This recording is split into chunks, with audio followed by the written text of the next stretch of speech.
Shavua Tov, Gute Woche. I want to tell story number 35 of the Shivchei of Shem Tov, the praises of the Shem Tov.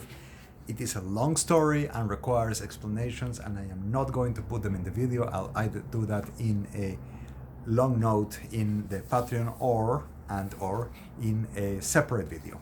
So if you don't understand, please make a note in the comments. And I will get to it within the next few days, God willing, or by next weekend. The name of the story is Hakitruk al Torah Shebel Peh, the heavenly churches on the oral Torah. It's another story that the author of the book, Rav Dovber of Linitz, heard from Rav Falk. And so he says, I heard furthermore from the above mentioned, meaning from Rabbi Falk. Once, it was the eve of Yom Kippur, and the Baal Shem Tov saw that there was a great kitruk, a great heavenly charges in heavens, raised against Israel, against the Jewish people. And this would cause that the oral Torah would be taken away from them. And he was very much saddened, and it affected him a lot the whole day of Erev Yom Kippur. And the day before Yom Kippur, and by evening, by sunset, the whole community of Mezhibush came to him, the whole city, to receive his blessing, as it was the tradition. And the Baal Shem Tov was able to bless one or two, and then he said, I can't. And he was so taken back by the sadness, by the worry, by what was going on, that he was not able to bless them. He went to the shul, he went to the synagogue, and in front of the kehillah, the congregation, he gave divrei kibushim. He gave this speech of words that would touch them in their heart. And then he fell in front of the Aron HaKodesh. He didn't physically fall. He leaned and grabbed the Aron HaKodesh, the Torah ark, and he screamed, saying, "Voy, I!" Because they want to take the Torah away from us. How could we survive among the nations even half a day without the Torah? And he was very much upset at the Rabbonim, at the rabbis, because of them, this Gezerah was coming because of them, that they raised these falsehoods in their hearts, and they made these Akdamos Sheker, these introductions of falsehood. And he said, the Baal Shem Tov said, that standing in this judgment were all the Tanaim and the Amoraim, all the sages of the Mishnah and the Gemara. Then he went to the Beis Medrash, to the house of study. He said this in the synagogue. Now he goes to the Beis Medrash, the house of study. He says again, divrei kivushim, more divrei kivushim. He reaches out to the hearts of the people there, and then they pray Kol Nidrei. And after Kol Nidrei, the Baal Shem Tov said that the kitruk, the accusation, the heavenly charges are ongoing, are getting stronger. So next day, because of this, he asked the Baalei Tfilos, the people who officiate the prayers, the services, to rush to their tfilos, rush to their prayers. Asked them to daven fast. His goal was to get to Ne'ilah, the last of the prayers of Yom Kippur, Be'od Yom HaGadol, when it was still daylight. And the Baal Shem Tov himself would pray Ne'ilah. Before Ne'ilah, he gave again Divrei Kivushim, strong speech, reaching out to the hearts of the people, and he cried. And he leaned his head on the teva, and he moaned and he cried. And then he began praying the Shmone Esrei, the Amidah, Bechashai. Bechashai could either mean in silence or in secret.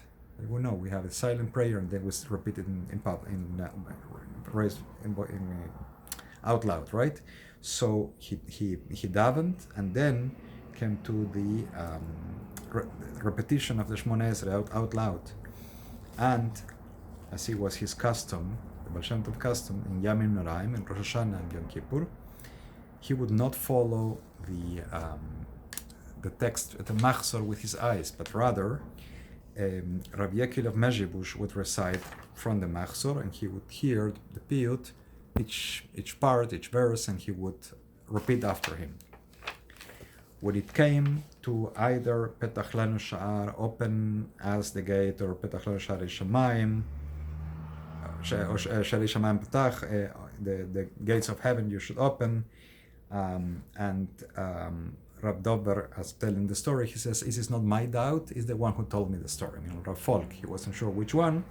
In one of the two passages, Rav Yekel says that the Baal Shem Tov is not responding. He says it once, he says it twice, no response. So he stops in silence, and the Baal Shem Tov started doing these terrible movements and started bending backward until his head had reached his knees. I couldn't for the life of mine reproduce this. Backwards until his head reaches his knees. People wanted to come and hold him to prevent him from falling, and they were afraid. Fear was in them.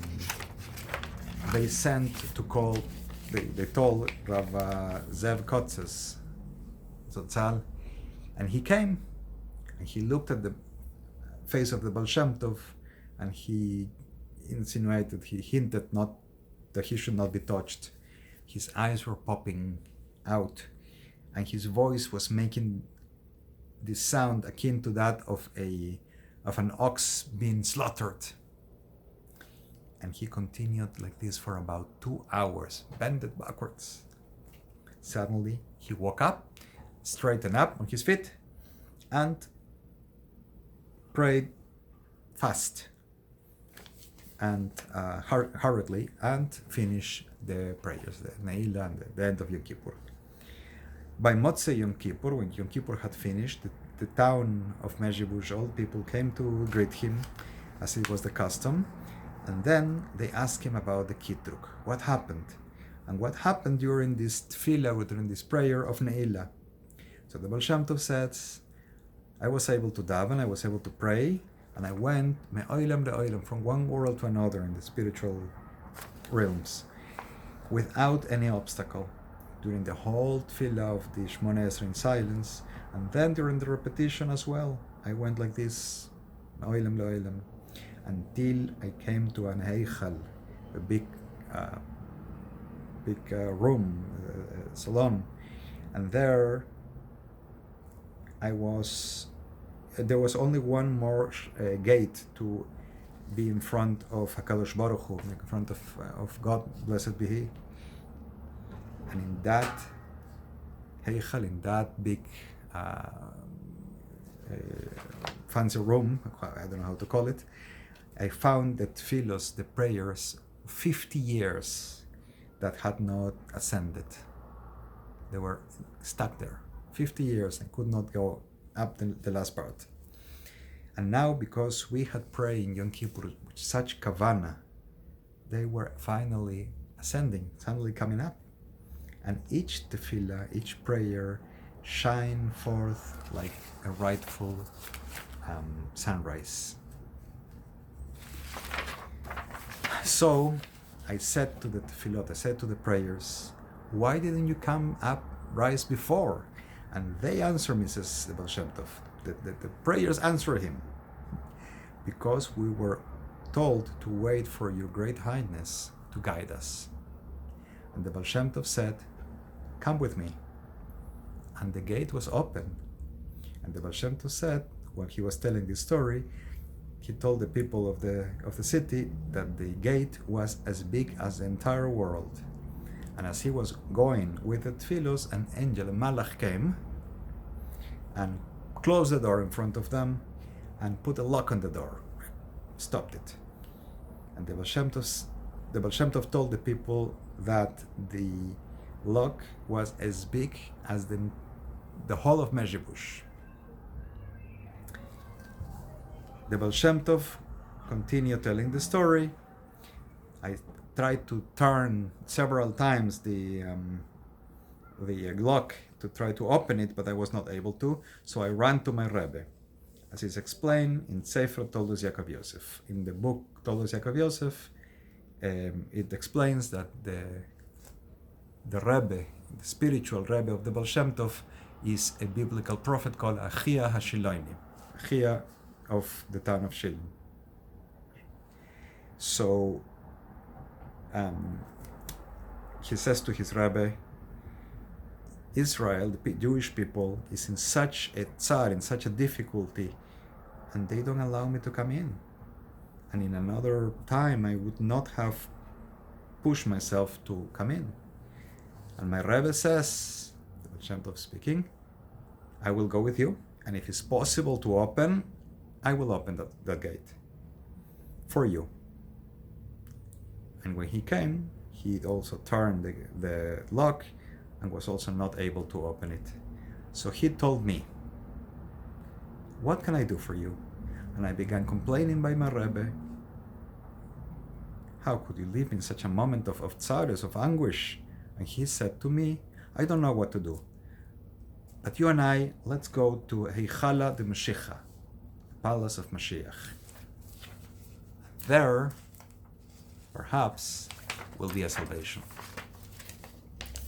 So we walk with great noise to Heichala de Mashiach, the palace of Mashiach. And when Mashiach Tzidkeinu saw me coming from afar, he said, don't yell. And he gave me 2 letters of the Hebrew alphabet, of course. And with this, I went back to the gate. And Tehillah Lakel, praise to God. I opened that lock, opened that gate, and I made all the tefillos, all the prayers come in, finally enter the presence of HaKadosh Baruch Hu. And because of that great happiness, that all the tefillos of 50 years stuck, finally come in, I succeeded at shutting down the mouth of the Kategor, the prosecutor who was raising such a kitruk, such an accusation against the Jewish people, and I didn't have the need to argue a defense. And the decree, the Gezerah, was cancelled. And there was nothing left except the mark, trace left by that Gezerah. Now Rav Dobert is telling us, because of that mark of the Gezerah, I remember there was a great tumult in the world, because some of the Jewish people succeeded at sending their books to the country of Wallachia, Wallachia. And the kitruk was because of the deeds of the cult of Shabtai Tzvi Yimach Shemo. And the bishop of the city of Kamenets-Podolsk burned 2 entire sets of the Shas, of the Talmud. And the Rav of our community, meaning Rav Gedalia of Linitz, said that the bishop took them from the Muhsan, the Jewish accountant, tax collector of his city, and that Shas, that set of the whole set of the Talmud, he took it by force, but paid him for it, and then he threw the bishop into the fire all the books of the Talmud, and because of our many transgressions, it burned completely in the fire. But again, Baruch Hashem, blessed be God, in the moment that the bishop was standing in front of the fire, he was injured. He was taken to the city of Komnitz, but he did not arrive alive. The Rasha died on the way. They don't arrive, as we say. And then there was a bikuach, a religious debate, in front of the bishop of the community of Lvov. But the fear of Torah befell upon him, and he did not condemn our people. And the evil sect mentioned above did shmat, apostasy, they left Judaism, and they were put in great shame. And the bishop cut one of their side locks of their peyos and half of their beard, to indicate that they were not Jewish anymore, but they were not Christian. And because of their great shame, they did the shmat, the apostasy. But once, Rav Chassid Rav Menachem Nachum of Chernobyl was in our city, in Linitz, and he told this story in front of the people. And I came in the middle of the narrative while he was telling the story, And I heard the story from him with a little change and a new part. He said that Mashiach said to the Baal Shem Tov, I don't know if you will be able to open, but if you open, there surely will be a salvation for Israel, for the Jewish people. He also said that gate was the Heichal Hakan, the palace of the bird's nest, which according to the Zohar, nobody except Mashiach himself can go in. And he said that he heard the voice of God saying, what am I going to do with you? That I must fulfill your will. God to the Tzaddik, to the Baal Shem Tov. And the Rav of our community, from the Rav of our community, Rav Gedalia of Linitz, I heard that the Baal Shem Tov was still very much afflicted and affected by and got very angry at the guests in his house. And the guests left the house, and they sent a messenger to calm down the Baal Shem Tov.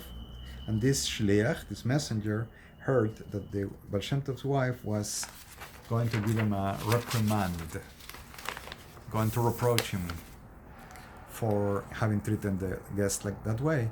So the Baal Shem Tov leaned on the table and said, I am ready for your toichach, I'm ready for your reproach.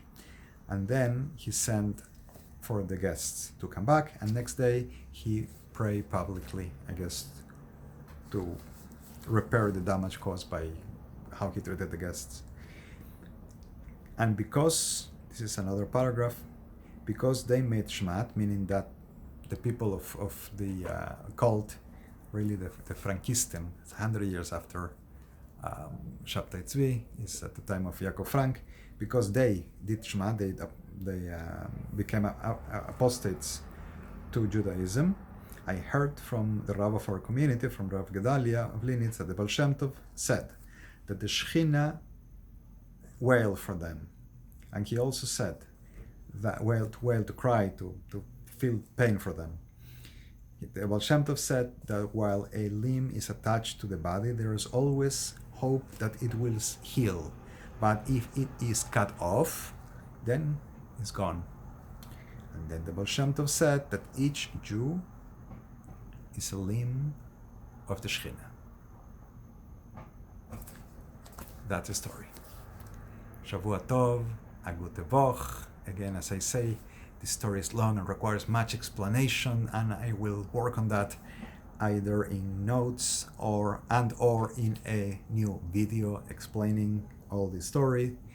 Comments or questions, please, on the comments, and I will add the link to my Patreon and maybe also to my PayPal. I appreciate all contributions for the efforts to translate and explain these stories and upload these videos.